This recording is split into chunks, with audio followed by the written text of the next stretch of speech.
Nah, sekarang biasanya manggilnya kan Bro One Bin, sekarang Bro Sekjen lagi. Tepuk tangan buat Bro Sekjen kita, Bro Jen Raja Juliantoni, terima kasih. Bismillahirrahmanirrahim, Assalamualaikum warahmatullahi wabarakatuh. Izin Bro Ketum, mulai malam ini saya akan memanggil dan seluruh kader Partai Solidaritas Indonesia akan memanggil Mas Kaisang, Mas Brotum. Dan semoga Mas Brotum ini adalah amanah dan juga doa dari kita semua, dari seluruh kader Partai Solidaritas Indonesia. Karena begitu bahagianya kita hari ini kedatangan dan juga memiliki ketua umum yang baru. Izin Mas Brotum, kalau saya boleh cerita sedikit bahwa sebulan ini hidup saya lumayan turun naik. Karena sekitar sebulan yang lalu ibu saya baru saja mengalami kecelakaan. Dan di tengah seluruh gejolak menemani beliau, beliau terus mendoakan saya dan selalu bilang, Mas Giring bertahan, berjuang, berdoa, dan menang untuk rakyat. Dan teman-teman wartawan juga tahu bahwa ibu saya adalah pecinta Jokowi nomor 1.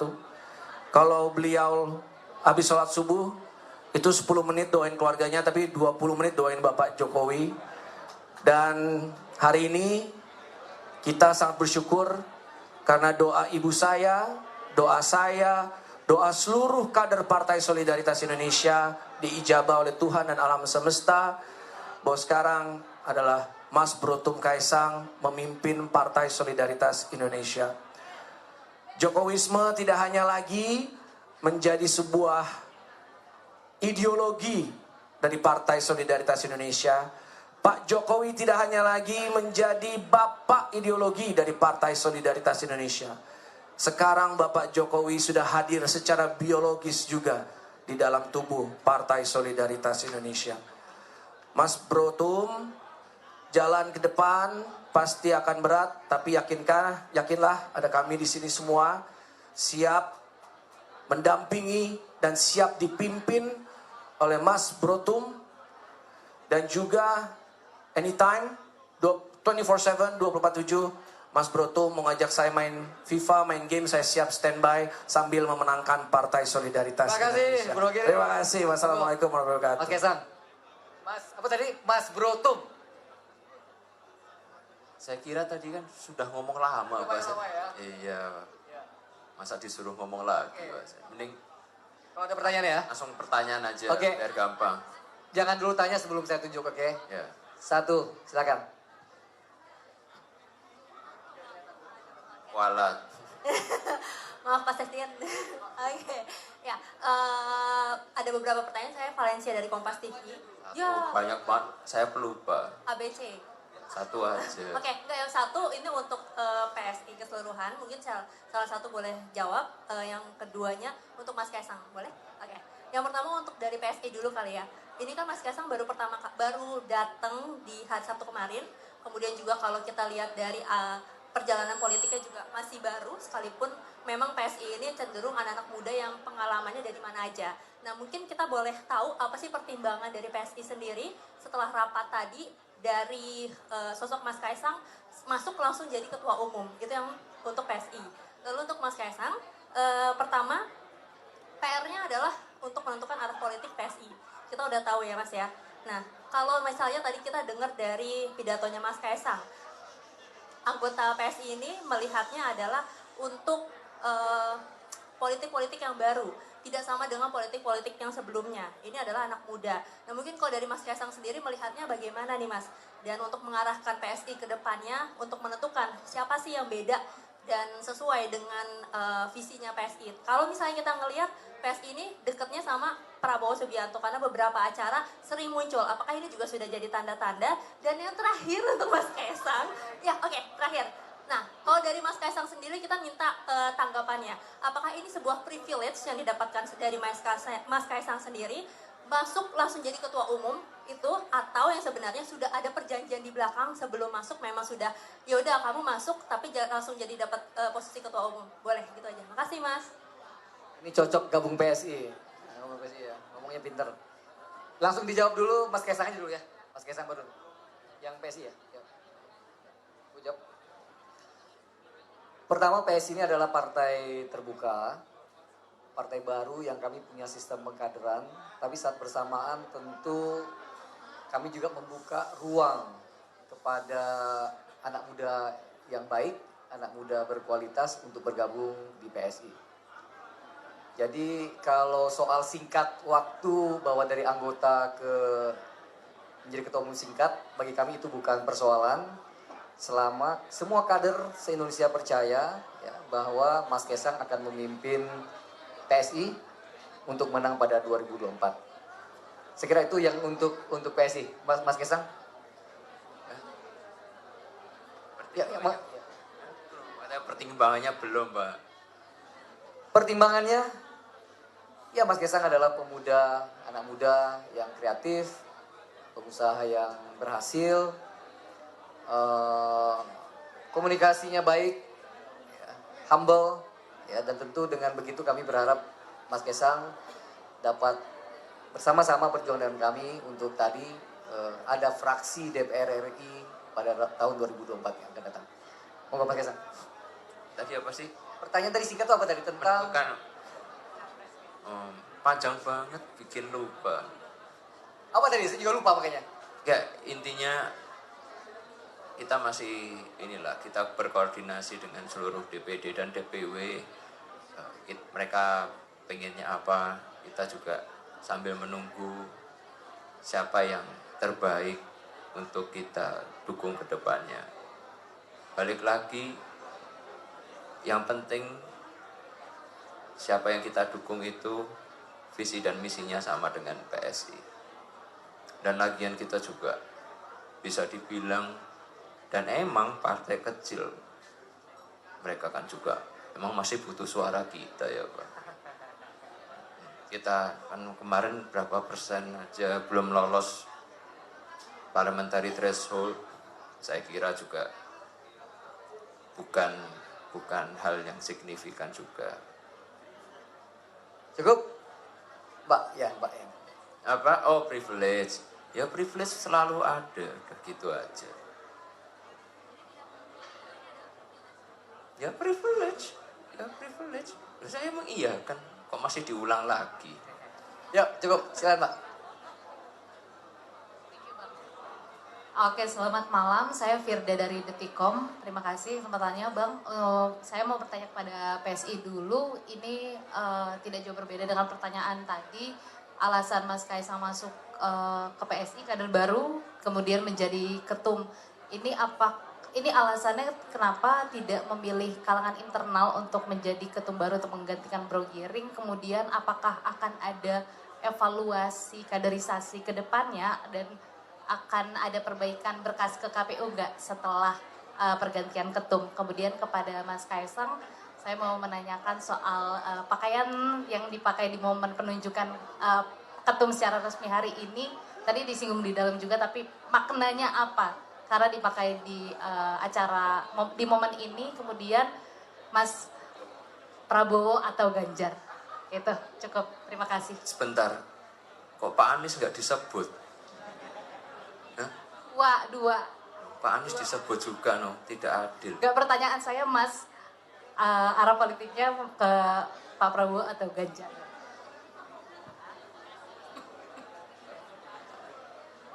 Tentang yang pertanyaan pertama ya Mbak ya. Jadi sebelum penunjukan sudah ada aspirasi dari teman-teman pengurus daerah yang kemudian dikonfirmasi lagi dalam pertemuan siang hari ini sebelum kita memulai acara. Seluruh ketua dari 38 provinsi berkumpul dan juga dari Bro Giring juga punya aspirasi yang sama untuk menyerahkan tongkat estafet ke Mas Bro Kaisang. Terkait kaderisasi PSI terus melakukan. Memang usia kami belum banyak, baru 9 tahun, nanti di tahun depan itu baru 10 tahun begitu. Tapi PSI kami cukup bangga di usia yang baru 9 tahun ini tidak hanya kaderisasi yang telah kami lakukan tapi juga regenerasi. Meskipun masih bocil, kami sudah berhasil menelurkan 2 ketua umum, sudah sampai ke ketua umum yang ketiga, di mana kalau kita berkaca pada partai-partai yang lain, ada yang umurnya sudah jauh lebih banyak, kaderisasinya kami yakin jauh lebih baik, tetapi belum juga melakukan regenerasi. Begitu, jadi Kami lakukan terus kaderisasi, juga regenerasi supaya semangat nih yang dibawa bahwa siapapun punya kesempatan yang sama untuk bisa suatu hari menduduki jabatan-jabatan strategis di PSI.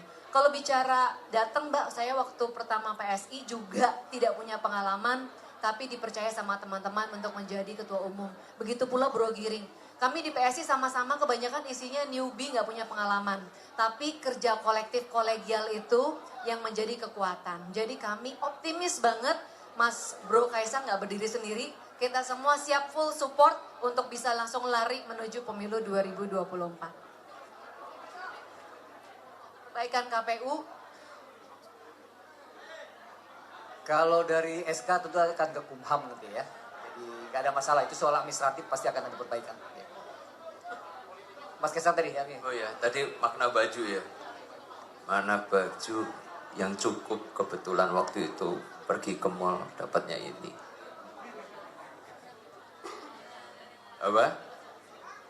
Filosofinya. Wah, Tadi kan udah didengar di pidatonya ada loh tadi. iya. Ya. Masnya ya, karena dari tadi yang perempuan. Tadi satu lagi sebenarnya apa Prabowo atau Pak Prabowo atau Pak Ganjar. Enggak, saya mau minta diulangi lagi karena baca presnya kan sekarang yang kuat ada 3, Pak Prabowo, Pak Ganjar atau Pak Anies, ngomong dulu gitu dong. Ya, ya? Diulang dong. Iya, sis. Mas Kaisang, ini kan PSI kan selalu mengulangi visinya itu keberlanjutan. Kalau konsep Mas Anies itu kan perubahan. Jadi saya langsung to the point, Mas Ganjar atau Pak Prabowo? Ya enggak apa. Saya sama Pak Prabowo ya alhamdulillah dekat. Dengan Pak Ganjar kemarin juga ketemu di Pesta Pora. Nonton Dewa. Pak Ganjar nonton Dewa, saya nonton NDX. Saya suka koplo soalnya. Pilihnya yang mana? Ya nanti. Kebetulan kan keduanya sudah datang ke podcast saya juga, sudah ngobrol secara pribadi juga. Nanti balik lagi kita akan lihat aspirasi-aspirasi dari DPD, DPW mengarahnya kemana. Gitu. Baik, tadi Mas. Ya, saya Edi dari Rakyat Merdeka. Mungkin agak pribadi nih. Mas Kaisang menjadi ketum ini sebelumnya ada diskusi nggak dengan Pak Jokowi? Atau bagaimana tadi kan sempat dikatakan izin memilih pilihan yang berbeda. Nah, kita tahu Bu Mega menyarankan agar kadernya termasuk keluarganya harus satu partai. Nah, Mas Kaisang kan jadi ketumnya PSI. Lalu bagaimana tanggapan dengan Gibran yang saat ini juga mulai muncul sebagai bacawa pres yang diisukan akan maju pada 2024 ke depan? Oke, terima kasih pertanyaannya. Itu bukan agak pribadi itu. Ya minta restu izin ya pasti ke orang tua. Tapi balik lagi saya hanya minta restunya ke orang tua ya. Balik lagi tapi kan saya udah berkeluarga sendiri. Yang paling utama adalah saya mendapatkan restu dari istri saya. Kalau tadi dibilang harus satu partai, satu keluarga. Buat dilihat nanti mau tak liatin kakak saya kartu keluarga saya cuma ada saya dan Erina Sofia Gudono. Udah itu. Oke, cukup ya. Cukup. Yuk. Oh Mas Gibran? Yang apa? Oh baca wapres. Ya udah. Ya biasa aja tuh. Kan emang bisa, kan belum. Emang sudah diputuskan ya Pak. Ya kan belum diputuskan juga gitu. Saya aja baru di sini udah. Nanti dulu kita lihat dulu ke depannya bagaimana. Nah, ini kasihan mau tanya dari tadi. Betul, akhirnya dipilih. Diana Mas dari CNN TV. Untuk mungkin Sis Grace yang bisa menjawab, kenapa ya Mbak harus mengganti ketua umum posisi strategis 5 bulan jelang pilpres ataupun pileg begitu, apa pertimbangannya secara spesifik mengganti posisi ketum? Apakah hanya sekadar regenerasi atau mungkin bahwa Mas Kaisang bisa membantu pintu komunikasi kepada partai politik lain, misalnya dengan PDIP karena Mas Kaisang sendiri kakak kandungnya yang merupakan kader, bapaknya pun juga punya posisi strategis di partai berlogo banteng, itu satu. Kemudian yang kedua, saya mau tanya kepada Mas Kaisang nanti podcastnya lanjut gak ya? Karena kan nanti jadi ketum mungkin sibuk. Apakah PDP-nya tetap lanjut? Karena saya penonton setia, Mas. PDP ini loh, Mas Kaisang dulu. Soal Ya lanjut, tetap lanjut. Saya aja sekarang punya acara di iNews yang dimana yang punya ketua umum Perindo. Biasa aja saya. Besok syuting lagi. Biasa aja saya. Ya tetap kerja sebagai orang kerja biasa, kerja sebagai ketua umum juga. Tadi pertanyaannya padahal udah ditanya loh sebelumnya. Sebelumnya pertanyaannya tadi udah sempat ditanya kenapa diganti 5 bulan sebelumnya. Tadi udah dijawab tuh, kita menyikapi dinamika-dinamika yang cepat terjadi gitu. Sis Grace mungkin mau nambahin lagi. Udah. Oh ya. Udah. Silakan. Iya. Silakan Sis Grace. Ya, sebenarnya pembicaraannya udah lama sih. Kan Mas Kaisang ini interaksinya banyak sebenarnya dengan saya sama Bro Raja Juli Antoni, dengan Bro Giring, dengan pengurus-pengurus, beberapa anggota legislatif kita juga pernah diundang podcastnya Mas Kaisang. Jadi sebenarnya interaksinya udah lama. Dan kemudian dari interaksi yang banyak itu lama-lama ketemu titik temunya di situ. Soal timing, ya kita sih maunya juga kalau bisa lebih jauh lagi sebelum pemilu lebih baik ya. Tapi ya soal timing ini kan kadang juga nggak bisa, ada berbagai unsur yang nggak bisa kita atur. Jadi kebetulan memang akhirnya kemantapan itu didapatkan sekarang, tetapi interaksinya sebenarnya sudah lama. Nyamannya, rasa nyaman udah lama juga. Sehingga kemudian berujung pada titik temu hari ini. Memang prosesnya kemudian jadi cepat, tapi gitu kali ya Mbak, anak muda. Kan kadang-kadang kejar-kejarannya yang lama gitu kan. Begitu udah jadi, langsung ke akad nikah gitu, kira-kira gitu. terakhir ya. 2 terakhir deh, sudah. Izin, saya Ivani dari Detikom. Pertanyaan Sama dong. 2. Gak diizinkan deh.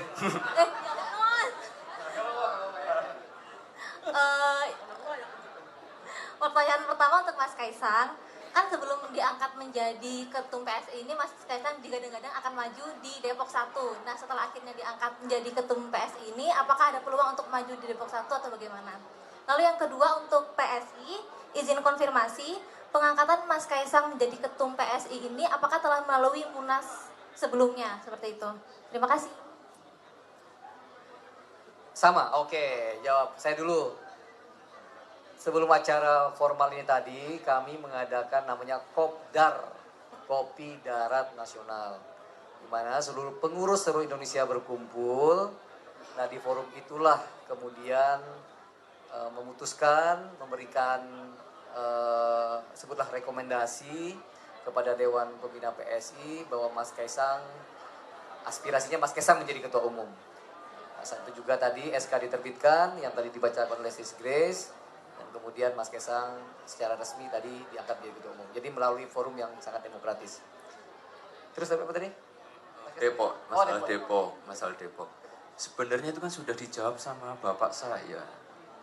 Masih ditanya lagi. Sekarang saya fokusnya untuk memenangkan PSI di pemilu 2024. Nanti di pilkada ya kita mungkin, kalau bukan saya kita cari tokoh nasional lain yang emang punya kapabilitas untuk berjuang dan membuat Depok untuk jauh lebih baik. Demi Margonda yang lebih baik. Makasih ya, makasih Terima semua. kasih banyak teman-teman. Thank you so much. Terima kasih.